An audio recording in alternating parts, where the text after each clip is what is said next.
Welcome back to the Media Boat Podcast, where we talk all things content creation. So no matter if you're filming on a big budget cinema camera or you're filming on a cell phone, we've got all the practical knowledge to help you for the next time that you press record. Have you ever wanted to maybe shoot in a warehouse? Or be in the middle of the city, downtown Chicago? Or maybe your style is to go up north to Door County. Here at Backyard Dream Productions, they can make your vision a reality. Today, I am here with Alex Kudrna, the CEO of Backyard Dream Productions. Man, what's going on, bro? How's it going? Thank you for having me. Dude, thank you for having us. You're literally like making my dreams come true when it comes to like the nerding out as a filmmaker. Being here at Charles Virtual Set. That's what we do. We're Backyard Dream. We make dreams a reality. So, dude, this is so cool. This is so cool. We're just very thankful for you to have us here, and we're excited to talk about virtual productions today. I'm excited. Let's jump into it. Yeah, we're on the next frontier, not the final frontier, but the next. So first, I wanted to ask you is like, what got you into filmmaking, and what kind of like led up to this point for you? It all started in my backyard when I was 8 years old. Having a little handy cam going around. I had neighbor kids. They would make little shorts, and we'd make little films all the time. Every weekend, we get together as much as we can. Had a little camcorder tapes and putting them on and dubbing it over into Final Cut. And ever since then, it's just always been a dream of mine is to own a production company. Spielberg is one of my biggest influences. So just wanted to get to that point and bring the industry to Wisconsin. Spielberg, man. Hey, Saving Private Ryan is my favorite movie of all time. Jurassic Park, but yeah, everyone says that. Hey. He's a beast. He's a beast. So what was your motivation for bringing like a virtual production here to Wisconsin? What really drove that? There's a couple of sides to that. The big thing is having production in general in Wisconsin is a huge thing to me. I planned on going out to LA and doing the whole LA thing right out of college. But really it was like, why don't I bring the industry here? Why don't we open up the doors a little bit more? I know we don't have film incentives, but this is the first step to get us film incentive is have a large production company here, having those resources for big filmmakers and independent filmmakers. And I really wanted to be on the cutting edge of that. So about 4 years ago when COVID happened, in the same space that we're in, we did a lot of virtual productions, live streams with bands and some corporate people that needed to still get their live streams out, but they couldn't because everything was closed down due to COVID. So we had a big LED wall in here. We're doing some tests. So over the last 3.5, 4 years has really got us into where we are now. We purchased our own wall about 1.5 years, 2 years ago now. And ever since then, we've just been on the cutting edge and pushing the technology to the next step. Yeah, I literally felt like I walked into like I don't know, man. This is like every kid's dream, I guess, is Backyard Dream Productions. Like, this is amazing, right? It is. I'm living out my 8-year-old dream. That's where I want to be. Never thought it'd be virtual production at 8 years old, but it's still living a production company that it doesn't exist. This technology does not exist in Wisconsin quite yet. Yeah. We're the second in the Midwest, but the only one in Wisconsin is a full virtual production studio. So this wall is 10 foot by 28 foot. Roughly, yep. Yep. Concave. Curved, yep. Concave curve. What are the benefits for a filmmaker like me or like whoever's watching and using a virtual production like this? There's a lot of benefits that come to virtual production. Normally you have green screen, which everyone is very familiar with green screen. As you put the actor in front of it, it's just green surrounding them and they remove that in post. With virtual production LED wall, you get it in real time. So like we saw in the beginning of the podcast, you saw we were in a warehouse in Chicago up north. That's instant. It's all in-camera VFX. And that saves on the post-production, but also your actors are able to, in real time, see where they're at. And if you have reflections, you get that real-world fall-off on any, if you have an automobile in here or a helmet, you see what those reflections actually are. You're not doing it in post. Yeah. One of my favorite tests to do when we do tours is, hold up a glass and showing through all the reflections, everything on a glass. Doing that in green screen and post is an absolute nightmare. You get real time here.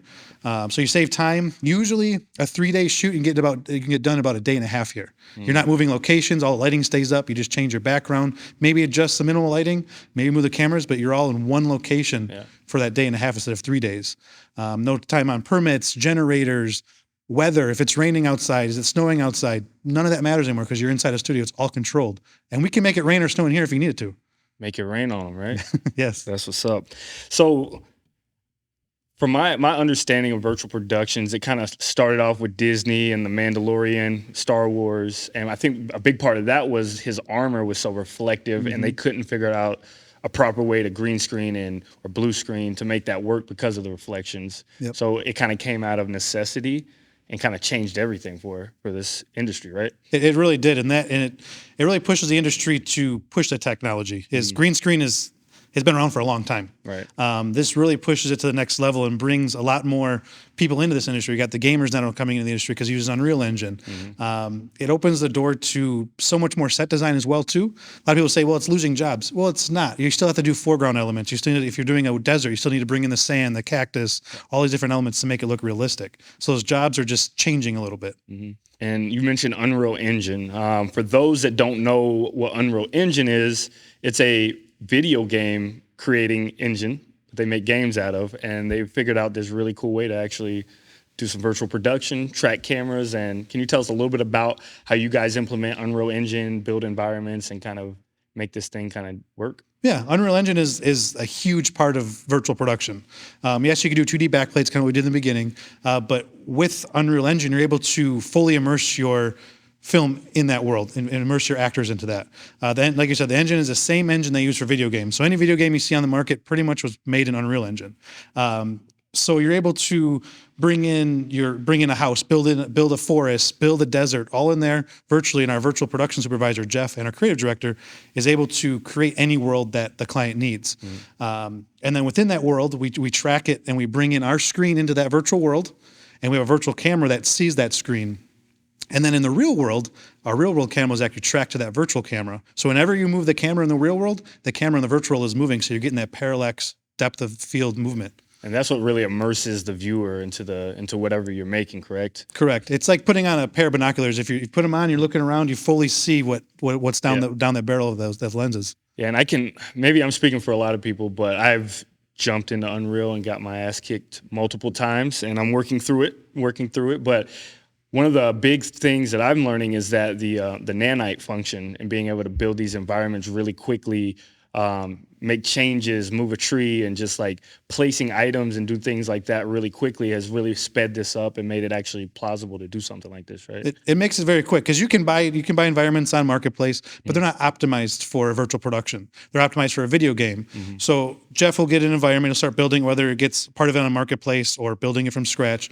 It still needs to be optimized to a point that you can use it on a camera. The frame rates need to be double or triple of what a game would actually play back as, so it's smooth on camera.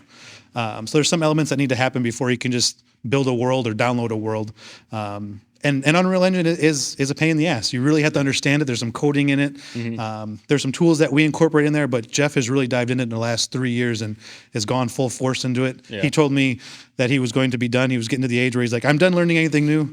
And I told him about it, and he's like, you know what, I'll give it a try. So he hasn't left me yet. It's been 3 years. Yeah, he's a lifelong learner, man. Thank God for him, right? So, and we were talking off camera, this industry is so new, so there's just not a lot of techs and people that can run Unreal Engine properly that aren't video game type people, right? Correct. Yeah, there's a lot of people that understand the game side of it, but when it's virtual production, that industry is so new. Some gamers are starting to switch over, but a lot of universities and schools are not teaching that yet.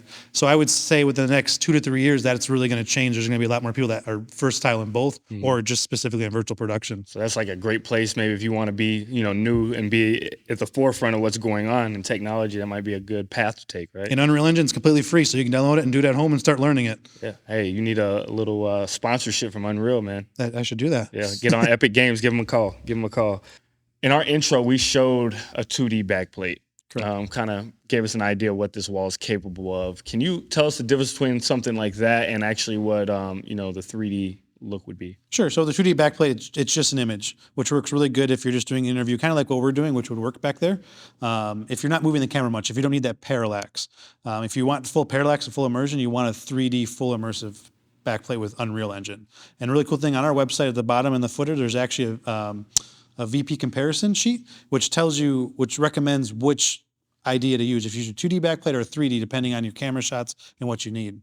That's very cool. So then that's a big decision. So anytime you're deciding to go 3D, that you got to get your camera tracked. Correct. And you need to have a camera that has Genlock in it. You can't just use any camera. It has to have a Genlock system built into the camera. And that's pretty much your higher end cameras. Yep, Venice's FX9, so FX9 or higher, Aries, Reds, Black Magic, but the Ursa broadcast has that. Gotcha. And do you guys provide any of those rentals for cameras, or is that something that you kind of outsource to someone? We have some in-house, but we can sub-rent for you too. So we can help get that gear here you need. If you need us to rent something, we'll make sure it's here for you the day of the production. And that's another way you guys become a full suite when it comes to this. Correct. So you want to show up and be like, hey, we need 1-ton grip truck and we need a Venice with some Zeiss lenses. Cool. Make sure it happens. It'll be here for you. Awesome. So another thing, so a lot of people, you can use Unreal Engine and tracking with a green screen, but what's the biggest benefit of having an LED wall like this, and why is it actually more immersive? I think this is one of the many awesome environments, which I know Mike will bring up an environment for us right now. We bring up Chicago again, is you have a glass, and when you're filming through with green screen, normally you have all that reflection of all the green, and trying to remove that in post would be a nightmare. With virtual production and LED wall, it's done. You see those real-time reflections inside that glass. You see that? It's pretty... Yeah, that's amazing. Yeah, I'm sure Keyr's everywhere. So your post-production time is it's saved. You're not dealing with that. You're not trying to make that look really good. That's amazing. I think that has big benefits too, like we were talking about with The Mandalorian and the reflections. Just all those things are just so much more. They just make sense, and you're not getting any of those like things that throw your eye off. And that's back to where pre-production is important. It's because it takes a lot of that post-production and moves it to the front half of that. You're not dealing with as much in post, so you can get your product out faster. And it's moving that budget around a little bit more and cutting it down as well. Yeah, for sure. So I want to talk a little bit about camera tracking. This is something that, so it goes on the top of the camera, right? And then there's sensors in the room that kind of make that work. How much of a pain in the ass is that to get like calibrated, put together? Is that something once you have it set up, like in this beautiful studio, you just kind of plug and play at that point? Yeah, so there's two different kind of tracking systems. There's inside out and outside in. What we use is outside in. So we have 14 motion capture cameras from OptiTrack. It's the same cameras I use for motion capture, on the suits where they have little walls like from Planet of the Apes or video games. Same exact cameras we have in here. And there's a little puck that sits on top of our camera that those cameras see the entire time. So no matter how you move that camera, there's actually a gyroscope in there too. So no matter where that camera goes, it's moving on the wall in real time. The other camera system tracking is inside out. So there's a bunch of stars on the ceiling or around the space that the interior camera tracks in real time. So there's two ways you can go about it. We have currently outside in tracking, which has been phenomenal. It's the same thing Disney is using, and it's a very solid tracking system. Very cool. And inside out what's the difference there? So inside out would be your cameras tracking little stars that are on the ceiling everywhere. Got it. Yep. Got it. That's very cool. And something else I think that is awesome about your wall is the pixel density. We're not getting any, pixelation or weird kind of moire. That's the big one. We're not getting any moire because this thing is high def. Can you tell us like the specs? We Sure. can nerd out on Yeah, that so it's an Epson 2.5 millimeter pitch. So it's a very tight pitch. You can go down to 0.9 now, but 2.5 for our studio size is perfect.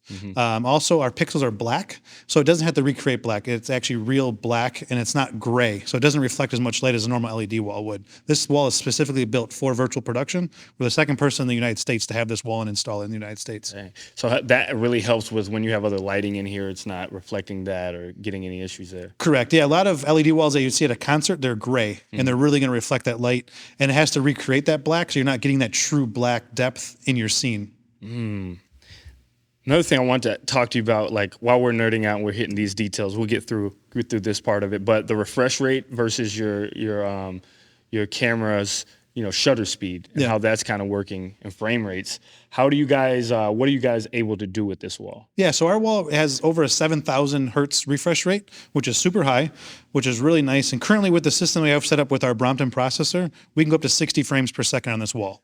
And we can add a few more distribution units, which get us up to 120 frames per second. So we have that option on our wall. It's just an additional rental to get to that point. Man. You can play some Fortnite on here and really get some folks, huh? Some we played Mortal Kombat, Sega Genesis. Yeah. Hey, that's sick, dude. This wall is blowing my mind, man. So, in your opinion, how is something like this, a virtual production, going to change the landscape of filmmaking going forward? It's going to change it because it's going to make production days a lot faster. Like I said, you could take 3 days and get done in a day and a half. You're able to go to multiple locations in one day. It's also going to make it easier than green screen. Like I said, you're not trying to recreate it in post. It's all in real time. So you actually see what those environments are going to be. You can make real-time changes. If the director comes in and says, I'm glad all the cups on the table are blue, but I really like them to be red. All right, so now Jeff goes in and makes them all red. Or we want the sun from over here to over here. You can move the sun in real time. which is really nice for your gaffer as well too. It's like, we step our lights over here, the sun's coming over here from the left side. Let's move the sun over there and make it match. We don't need to move the lights to the other side. It doesn't matter because we don't really know what's northwest, east, south. Does not matter unless it's a specific shoot where you would need to know where that is. But there's a lot of flexibility on the day of the shoot that you really can't have in a real location. We can bust out walls, all of a sudden move this wall out of the way. Now we can film in this room. It gives you that space. This is almost, I look at it as like a producer's best friend. Save time, save money, effort, all of those things. I don't know, probably bring the budget down and make some other things happen. What do you say to people that may be like, this is, lazy filmmaking, or this is, I'm a purist and, this isn't true filmmaking? There's two sides of that. I wouldn't say it's lazy. It's more efficient. But you can also go to locations that don't exist. We did a music video in there a few weeks ago. And we were on the moon. Can you go to the moon? No, that's not someone being lazy. You just can't go to the moon. It's Elon got to figure that out. Yeah, that's true. They did it once before. Solely Stanley Kubrick did it, right? We're not getting into that. We're not getting into that. This is not that kind of podcast. But you're able to go to locations or create places that don't exist. Yeah. You're able to make it abstract, make it a drawing, make whatever you want, and that's a lot easier than doing green screen. I wouldn't call it lazy. Yeah. I would call it being more creative. You're able to not worry about the technical elements of making sure your green screen's lit properly, that you don't have a bunch of green around you. It makes it more fun for the director and the client. We've had clients in here like, we've never done this before. When they're done, they're like, this was the easiest shoot I've ever been on. I understood. I knew where we were going. There was no question about what that scene looked like. Because the director would be like, well, behind this person, it's going to be a tree here, and there's going to be a house over here. Usually the client's like, I have no idea what I'm looking at. This gives them that real time. They can walk away with confidence that we got it in the bag. We got it shot. We're ready to go. We're ready to go in post-production. Yeah. One thing I've heard is actors really feel more connected to their scenes versus shooting green screen or blue screen because they can feel the environment. They're in the environment. It feels more immersive for them. Have you noticed that any actors that have said man, this really helped me in my methods? Yeah, we've had a few. We've done some actor testimonials, and a lot of them say they would go back to it. They are able to see and feel that space. The lighting is more accurate. They're able to look around and be like, all right, cool, I'm in a spaceship. Now I know where I'm at. I don't have to think about being in a spaceship. They're fully immersed in that world. How are you seeing filmmakers using this space? You probably had an idea how people would use it when you set it up, and then now they're getting in and people are actually using it. I would have never guessed I'd be doing a podcast on something like this, and that'd be the first time I ever see one of these walls. What creative things are you seeing? We had one client that came in a few months ago, and they actually used the LED wall just as a lighting source. So they actually put the product way out here in the middle of the floor. They did black pipe and drape, and they lit their product with the LED wall with the fall off of the orange. It was like a deserty scene because it had beautiful curves on this product, and they used it as a lighting source, which was really cool. It's kind of like Apple does with their phones, but in real time. I was like, I'd never thought someone would use it in reverse, but it looked really incredible. You probably move a gradient and make it look like a lighting shift. Correct. Yeah, because there was some water movement at times on the screen, so they were able to play some video playback, and it gave you that really cool look. Never would have thought that was going to happen, but I'm like, all right, cool. It's a really cool lighting source. Filmmakers are awesome, right? That's so cool. That's so cool. What would you tell a filmmaker that's nervous or intimidated by something like this? When I walked in today, I was like, oh shit. It blew my mind. I was also it takes a minute to kind of calibrate and realize where you're at and what you can do with this. So what would you tell someone that's I want to try something like this out? I would say try it. I would say experience it, come in for a tour, do some research online, understand a little bit more, but I wouldn't be nervous. I would see it as a new opportunity to add a tool to your toolbox, especially if you're a director or upcoming filmmaker, or just a filmmaker in general. This is just another resource for you to have to push your art to the next level. It could save you money. It could give you a whole nother world of creativity and just opens a door for something new. It's great to add to your demo reel that you worked virtual production. I have a few directors that come in I want to come just film so I can add to my demo reel because clients are now asking for it. Come in, let's shoot a demo. Let's figure out that because we like to play. Come to our sandbox. We are we're the cool kid on the block that's got the new toy truck. Come to the sandbox. Let's play together and let's learn together because we're learning every day. You can't go online and find the perfect studio quite yet. Everyone's learning. Everyone's getting to a new point of how to push this technology to the next step. And maybe a director comes in and helps us get us to that next step, and we all create together. That's what's exciting to me about this space. Yeah. My curiosity: what is that back and forth kind of like with? Working through Unreal in real time and making those adjustments versus, on set, if you're we got to move the cameras and change the lighting, and it's 30, 40 minutes, we're down, and then we get to shoot again. What's that speed like when you're just like, okay, we're gonna reverse our angle and shoot over the shoulder? Like, how does that work with a setup like this? The downtime on that, if so in pre-production, you really got to understand your space. If you're going to be, let's just say, let's do a kitchen scene. You know, Jeff's going to build the entire kitchen. We're going to have some, you know, we'll have a window outside, we'll have an island in the middle, and then we'll have, you know, the living room on the other side. If you're like, hey, we want to flip this over the shoulder, now we're filming towards where the living room is. 5-10 minutes, Jeff can flip that world around, you know, kind of do some minimal adjustments, and you're ready to go. Because we know ahead of time kind of what those shots are going to be, and we can work within that world because it's been built out, ready to go. So that's where pre-production really is very important. I know a lot of people like to miss that step. They're like, we're going to run and gun. You cannot do that in virtual production. That does not exist. Skipping pre-production is going to cause you so many world of issues. This is like our 5th or 6th podcast where pre-production was brought up as the most important part of filmmaking. Can you just say that one more time for our crowd? Pre-production is the most important part of production. Yeah. Proper pre-production prevents poor production. Especially in a virtual production. Yes. It's a lot of P's. You have to have it. Otherwise, because if it's just say a filmmaker came in and said, here's my kitchen scene, they say, Jeff, load this up and we'll bring our cameras in and we're going to shoot. I have no idea if that world's going to load up properly. I don't know if the lighting's going to be correct. Like there's so many elements that go into it that could really slow down a production. You might have wasted an entire day because you weren't prepared. So when you guys, if someone's booking the studio and really going to lean heavy on using Unreal and that style, do you guys have like pre-meetings? Is there, like, how does that process work? Let's say I call you tomorrow, this huge idea. What's the next steps? So I sit down with our team, and we could do a virtual call or in person. We talk about what that environment's going to be. We really talk in depth. How detailed do you want that to be? Are we going to be filming an entire city block, or are we just filming in front of a storefront? You know, is it from the 1950s or is it from, you know, current day? Really get those elements down and see where you want to go. If you have a mood board or your storyboards, those really help. The mood boards really get us to a point where we can build that world exactly what you're looking for with colors, textures, details. All that's very important. You got to have that prior to building out that world. Otherwise, Jeff could build that entire world. You're like, yeah, I really wasn't feeling those buildings to be blue. Well, in your mood board, it was blue. So you really got to know where you want to go. We can make those minor changes as we go, but it's pre-production is important. I'm going to say it again. Yeah.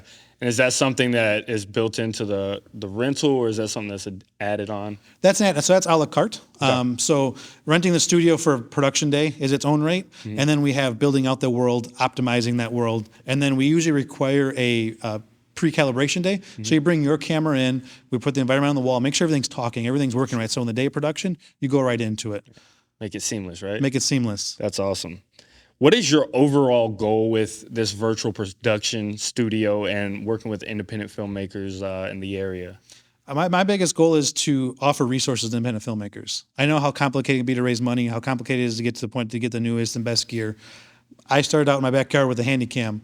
I want to be able to give resources to independent filmmakers that they wouldn't have because they didn't exist in Wisconsin. You have to go out to LA to get something like this. Well, it's now here in Wisconsin. It's in the Midwest. We have a great system, rate sheets for independent filmmakers. Depending on the budget of your film, we give you a discount based on that, which just points on the back end.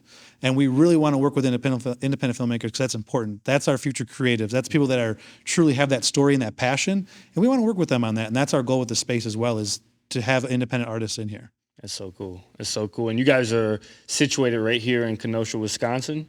I'd say you're like halfway between Milwaukee and Chicago. That was planned. That was planned. Well, I was born and raised in Kenosha, and it was perfect between Milwaukee and Chicago. Strategic, right? It's important. Yeah. How are you? Are you seeing a lot of productions from both directions coming, meeting here in the middle? Absolutely. It's some people have their clients. Some Milwaukee agencies have their clients in Chicago, and they can meet halfway, or vice versa. It's perfect. And we work with a boutique hotel down the road, the Stella Hotel. If you book with us, you get a great rate with them. A few restaurants in town work with us too. So we've built a community in Kenosha that understands filmmaking and production, and they want to work with us with that because they want to see more of that come to Kenosha. And that's a great point. I'm glad you brought that up because the logistics of just doing a production or bringing somebody out of town, like that really makes things hard. And that's awesome that you guys have thought that far ahead to help with just the little things, you know? Because those little things add up. If you're bringing someone in, like you said, you don't want to think about what hotel you're staying at, where your food's going to be. Yeah. We'll help handle that for you. We'll help make those connections. So we're more than just a creative production company. We're the whole one-stop shop. We'll help you. Yes. Yeah, that's awesome. What other things, like within the, like I know we talked cinematography wise, like it really becomes, it's a different brain you have to use. And yeah, there's some different elements with that. And Jeff's being a VP supervisor, the VP supervisor is the main link between your DP and the Unreal Engine operator the day of the production. Got it. So Jeff is able to decipher the two information and speak both those languages, so the director and the DP aren't getting lost. It makes it a very fluid production day. Gotcha. If he's like, well, I want the sun move, if your DP's like, well, I really like the sun over there. If you said that to the Unreal operator, they may not understand fully what that means. Jeff can understand that a little bit more and kind of break that down for them. Jeff, you're on the pod. He's wearing camouflage. Yeah. Very cool. So there's a lot of different pieces that go to this puzzle. So we're not just renting the studio and you're letting people, have at it in here. There's actually, some guides and some things to help people. And I think that's really important for somebody that's never been on one of these to actually have that feeling of security being here. Yeah. So when you rent the studio, you get an entire team. So you get a virtual production supervisor, you get an operator, and then you get an LED tech, which just deals with the LED wall, make sure it's up and running, and then a camera tracking tech that makes sure the camera tracking is working on the camera. So you have a team that's behind you. You don't walk in, plug in your HDMI, and you're ready to go. That's not how it works. There's a whole team behind it. Gotcha. So I think that's awesome. And then, are there any other things that you guys add on? Are there any other add-ons or things that are like, do you work with certain people on set design and building things here? Do you have any connections with that? So that all becomes a la carte. We do a lot of our set design. I do a lot of the set building myself. But if you're like, well, we need a DP or we need a camera operator, we can help a la carte and fill those positions as well too. So you're not lost at all. We can help you along the way and make sure you have the team where it is. So you're not like, well, I really need a DP now. Well, we can take care of that. Or if you need a gaffer, it makes it a lot easier. Yeah, and we've worked with several people who've actually mentioned you guys and Spencer Ortega. Spencer Ortega, yeah. I think everybody in the whole Midwest knows that name. It's the GOAT, yeah. That's what we call him, the GOAT. But yeah, and they recommended us reaching out and saying hello, and this has been a really cool thing to learn about this. What do you see as some of the next steps in the future for virtual productions? Like, where is it going as far as like the next iterations of this? I think Unreal Engine is just going to become more and more accessible. It's going to be easier. I think AI is going to be a big component of that. And I feel a lot of people are afraid of AI, and I don't think people should be afraid of it at all. I think they really should lean into and understand it, because that's where the world's going. It's like our parents being scared of the internet when it first came out. It's going to be everywhere. Yeah. We have to lean into that technology to fully understand it and use it to our benefit. I don't see it as a threat. I see it as a resource. Do you have any predictions on how AI may be implemented? It's already in Unreal Engine, AI is already implemented. You can really build an environment very quickly. You can have it populate a bunch of trees or, start building those environments. And it's just going to get better from there. And Jeff does that quite often when he does his photography, is creating AI worlds in real time, just a 2D backplate. So it's a resource that just you need to add it to your tool belt. Yeah, I think that's something we've been looking at a lot with like storyboarding and just coming up with that base level look and feel. A lot of people use shot deck, or we use frame set, which is like stuff that's been shot before, but sometimes you got to break out of that mindset, and I think sometimes this AI artwork really opens up your brain to some things that, especially in the sci-fi world, that you may have never even thought.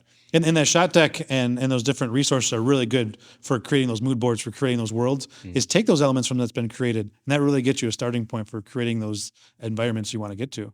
Yeah, this is cool. I did want to mention, so I'm a Star Wars person. Love that you guys worked with.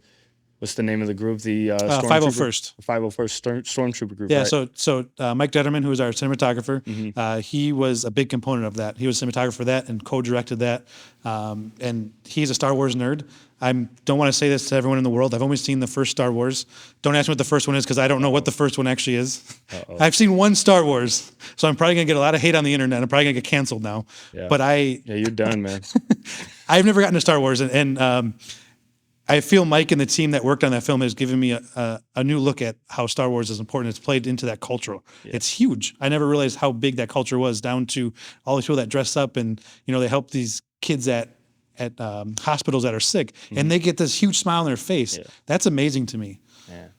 Star Wars, man, it brings the whole world together. It's a really cool thing. That's awesome. And it's like interconnected. You guys do that, but also this whole technology is kind of based on the Mandalorian. So you've got there's a lot of ties to Star Wars. So we gotta get you some DVDs or something. What do you watch on? We can watch DVD. We can stream it too, because we watch a lot of movies in here too. Yeah, you were telling me about that. Yeah, so when sometimes on the weekends we'll we'll bring our dates in, or we'll bring in our family and whatever. We'll watch movies in here and just hang out. And it's nice to also take in and relax and enjoy the space as well too. Yeah. So you guys have done a lot of different productions on this wall so far. What is your favorite production that you guys have put together and produced here? I have a few favorites. I know our team's favorite is Rockwell Automation. When they came in, they needed to create a piece for overseas, and they needed an office space. So Jeff created this entire office space, and we were able to film in 5 different locations in that office. Absolutely looks incredible. If you just watched it, pulling it up online, you would never know it was done virtual production. And that means we did our job. Yeah. I'd say my 2 favorite ones that we did are actually our grand opening. We opened in April 20th of last year. I built an entire set of a house, and we brought in Dieter Sturm, and he brought in rain. So we were able to bring rain into the studio.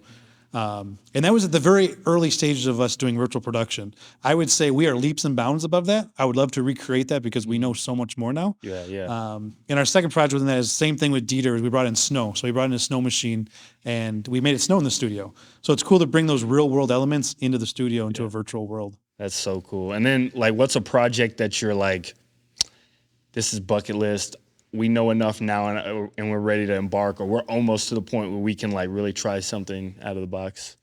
I would say one of the cool things I would do is bringing a car in here and doing some driving scenes, make it look like it's actually driving on the road, whether it be a nighttime scene. I would love to do a nighttime scene with rain. I just love the way the water rolls off with all the lights and the highlights. So we could bring in some neon lights and just make it look really cool. It's kind of a dream production of mine. That's very dope. That's very dope. Also with this wall, do you have capability to work like with anamorphic?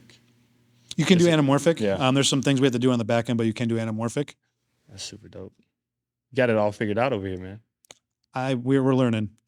I think that's the big thing. This is since we are in we're in a new phase. We're in, we call it the wild, wild west of filmmaking right now. It's like taking risks, taking chances, and just seeing what happens, because it can really open up the doors to who knows what, right? I would say there's many days that we've all gone home very defeated, especially in the early stages. Like, this isn't working. The wall wouldn't turn on, or Jeff would fire up an environment and it wouldn't work, or Mike would bring the camera up and all of a sudden we have Moray issues or scanline issues. We've learned through that, and we've been defeated several times. But from that, we've come forward. We've learned so much from that. So when those issues arise, we can handle it without a problem. Every day there's something new to learn and to find out on this technology. Like I said, you can't go on YouTube and type in, how do I do virtual production? It doesn't exist yet. Maybe in 5 years it will. But you just have to keep trying. You need to try. You need to fail. And fail hard and fail quick, because you need to pick yourself up and keep going. Yeah, and that's something I noticed. Like, if you search how to do blah, blah, blah, like, there's nothing there. Most of the people that are actually putting out videos, it's their first time. And it's like this podcast. What is this? What is virtual production? How is it going? Are there any resources that you guys work, or is it strictly like try, fail, make a new iteration, try again? Like, it's trying and failing. It's doing your research online, understanding how to use Unreal Engine, understanding LED walls, understanding Moray, understanding what works and doesn't work. I know not everyone can buy an LED wall. Start with your home TV at home. I mean, we did a photography shoot a few months ago for a local restaurant. We brought an 80-inch TV in, we put all their product in front of it, and we did virtual production on the go. So you can do this at home with your television screen. You can still do it with green screen and do fully immersive and move around and do it in real time, mostly real time. You just need to get into learn Blender, learn any 3D tools, learn MadMapper to do 2D backplates. There's so many elements to virtual production that you'll never stop learning it. And just do it. Don't say you will, just do it. Yeah, don't be afraid, because it's coming whether you like it or not. And you don't want to be that guy that's like, I've never done this, so I can't take this job. I can't, jump out there. So it's probably better to fail when nobody's watching, get some reps in, and then, when you get opportunity, you can really jump out there, right? And then you fail if someone's watching. They may learn something new from how you failed and how to do something better too. So I wouldn't take that as a negative. I don't see failure as a negative. Right. I see it as a learning situation. So what other services do you guys provide? I saw on your website you do a lot of other things, not just this amazing wall. Yeah, virtual production is the top thing that we do right now. But we do live event production, so we can do live events in here. We have a full control room. We actually can take that control room and portable that anywhere in the world. So we do live streams, we do graduations, any kind of live event, hybrid event. We do event production as well, so lighting, sound, anything for any events like that. And then just normally your video production, documentaries, films, short films. The other cool thing about this space is we do motion capture. We are the only independent motion capture studio in the Midwest. So if you have a video game you're creating or you need motion capture for your movie, we have that capability in the studio as well. Man, that's so cool. Me being a former baseball player, it would be amazing to do some mocap swings, things like that. Put me in the MLB The Show. You still got a good swing? No, hey, I lost. So it, you man. want to see it in motion capture then? You want to see? Hey, we can fix it up in there. Maybe add some bat speed. There you go. Yeah, that's awesome. This has really been a truly exciting day for us for Media Boat Productions, and we've been very gracious that you've allowed us to come here and just check this out, man. No, I appreciate it. It's been fun. How can filmmakers get in touch with you guys and rent this space or come down here and get some reps on this wall? Yeah, you can check out our website, backyarddream.io. On there is also a form you can fill out to reach out to us, or create@backyarddream.io is a direct email to us as well. Or give us a call. We're happy to give you a tour, kind of talk about your project, see what you want to do. We're happy to bring people in. Man, I'm happy you brought us in today, man. Alex, thank you so much for joining us on the podcast. And I just want to tell our people watching, if you're listening right now, you really don't have, you can't really tell how big this wall is and what this really feels like. So if you're listening, please take a moment to go over to YouTube, check out the video so you can at least see the intro and see what this looks like. But just give us a thumbs up and a like and come down here to Kenosha, do your next virtual production here, because this truly is cutting edge, and you don't want to be the old filmmaker that misses out on this new wave and it gets left behind and be the dinosaur. This is where the world's going, right? They said by 2028, it's going to be a multi-billion-dollar industry. It's growing very quickly. Billion. If you want to get your millions, get working on these. And one last thing I want to say: there's people that have LED walls, but they don't do virtual production. Right. Anyone can buy an LED wall, but if you don't have all the elements to make it to a full virtual production studio, you're not doing virtual production. Yeah, you're just doing you're doing a 2D backplay. You're throwing there's nothing wrong with that because there's some things that work with it. But if you want the full virtual production experience, you got to come to Backyard. If you want the immersion, you got to come to Backyard Dream Production. Yeah. Alex, thank you so much. Thank you. Appreciate it. Appreciate you. And with that, we are out of here. Peace.